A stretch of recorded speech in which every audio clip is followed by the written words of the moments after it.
Hello friends, welcome to my channel. तर आज मी तुम्हाला कृष्ण जन्माष्टमी स्पेशल मलाई लाडूची रेसिपी दाखवणार आहे। तसेच हे लाडू तुम्ही कृष्णाला प्रसाद म्हणूनही ठेवू शकता। बनवायला खूप सोपं आहे। चला तर मग रेसिपीला सुरुवात करूया। तर हे लाडू मी दुधापासून बनवणार आहे। तर इथे मी 1.5 लिटर दूध घेतलं आहे। तर इथे मी फुल फॅट दूध वापरलं आहे। शक्यतो आपण तेच दूध वापरायचे। तर मी इथे एका कढईमध्ये अर्धा लिटर दूध टाकून घेत आहे। तुम्हीही फुल फॅट दूधच वापरा, त्याच्याने आपले मलाई लाडू खूप छान बनतात आणि ते थोडंसं घट्टही असतं। तर उकळी आल्यानंतर आपल्याला हे दूध पावशेर इतकं होईपर्यंत आटवून घ्यायचंय स्लो गॅसवर।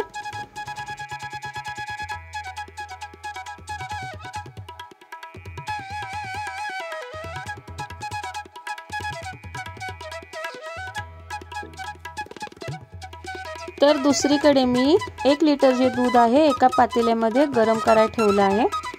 तर हे जे दूध आहे हे दूध आपल्याला फाडायचं आहे। तर त्यासाठी मी इथे विनेगरचा वापर करणार आहे। तर त्यासाठी मी 2 चमचे इतकं विनेगर घेतलं आहे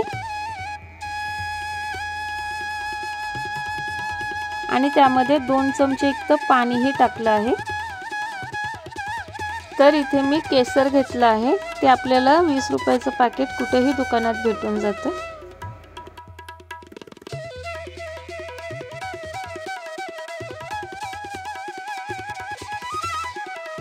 आता हे केसर आपण एका छोट्या वाटीत काढून घ्यायचं आहे। थोडंसं गरम दूध 1 चमचा इतकं आपल्याला त्याच्यात टाकून घ्यायचंय।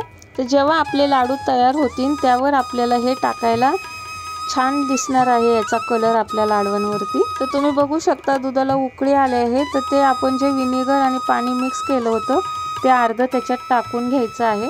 तर आधी गॅस बंद करायचा आहे आणि मग त्याच्यात विनेगर टाकायचं आहे आणि अशा प्रकारे हलवून घ्यायचं आहे। तुम्ही बघू शकता आपलं दूध पूर्णपणे फाटलं आहे। तर इथे मी अर्धच विनेगर वापरलं होतं, तर मला परत टाकायची गरज नाहीये। छानपैकी दूध आपलं फाटलं आहे। तर इथे आपल्याला ते दूध गाळून घेण्यासाठी एक व्हाईट कलरचं सुती कापड घ्यायचं आहे आणि आपलं जे दूध फाटलं होतं ते पूर्णपणे आपण त्याच्यामध्ये टाकून घ्यायचं आहे।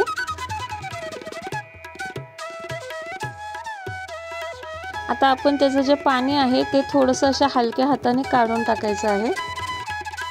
आता त्याच्यामध्ये आपण थोडंसं स्वच्छ पाणी टाकून धुवून घ्यायचं आहे, जेणेकरून जे आपण थोडंसं विनेगर घातलं होतं त्याचा वास निघून जाईल।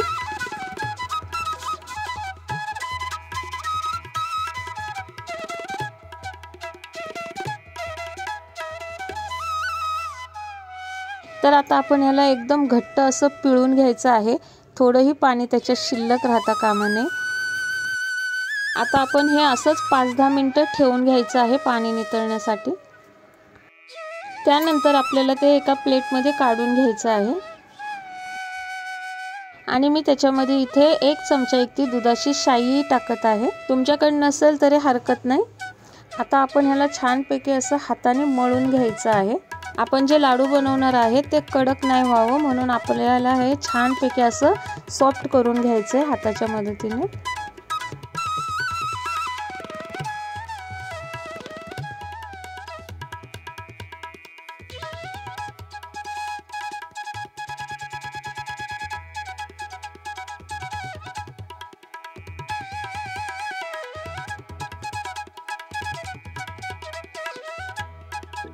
तुम्ही बघू शकता आपण जे दुधापासून पनीर तयार केलं होतं ते एकदम असं सॉफ्ट झालं आहे।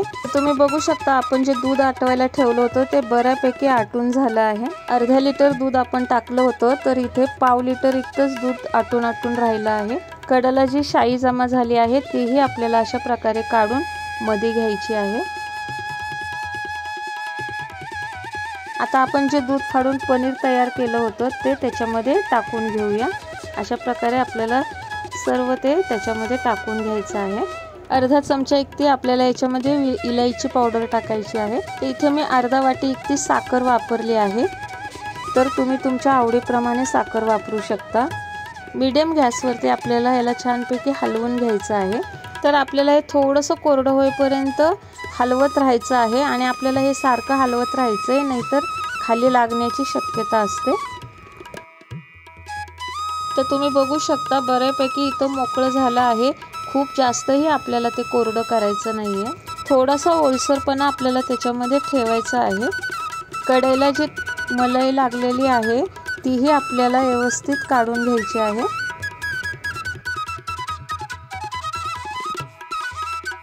आता मी गॅस बंद करत आहे आणि थोडंसं 5-10 मिनिटं आपण याला थंड करण्यासाठी ठेवून द्यायचे।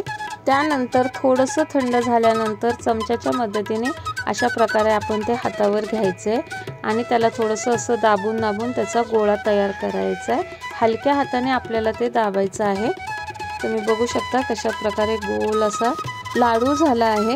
तर अशाच प्रकारे आपल्याला सर्व लाडू बनवून घ्यायचे आहेत।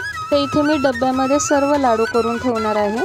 तर तुम्ही बघू शकता सर्व लाडू मी अशा प्रकारे करून घेतले आहे आणि जे आपण केशर भिजवून ठेवले होते थोडेसे ते आपण त्या लाडवावर अशा प्रकारे टाकून घ्यायचे आहे। तुम्ही बघू शकता केशरमुळे किती कलर छान आला आहे आणि त्यावर मी थोडेसे पिस्ताही ठेवले आहेत। तर किती सुंदर असे मलाई लाडू तयार झाले आहेत। तर तुम्हीही बनवा या जन्माष्टमीला मलाई लाडू आणि कमेंट करून मला नक्की सांगा की कसे बनले होते। तर तुम्हाला कसा वाटला माझा हा आजचा व्हिडिओ कमेंट करून नक्की सांगा। व्हिडिओवर जर नवीन असाल तर व्हिडिओला लाईक, शेअर आणि सबस्क्राईब करायला विसरू नका। पुन्हा भेटू अशा छान छान रेसिपी घेऊन। पर्यंत व्हिडिओ पाहिल्याबद्दल धन्यवाद आणि तुम्हाला कृष्ण जन्माष्टमीच्या हार्दिक शुभेच्छा।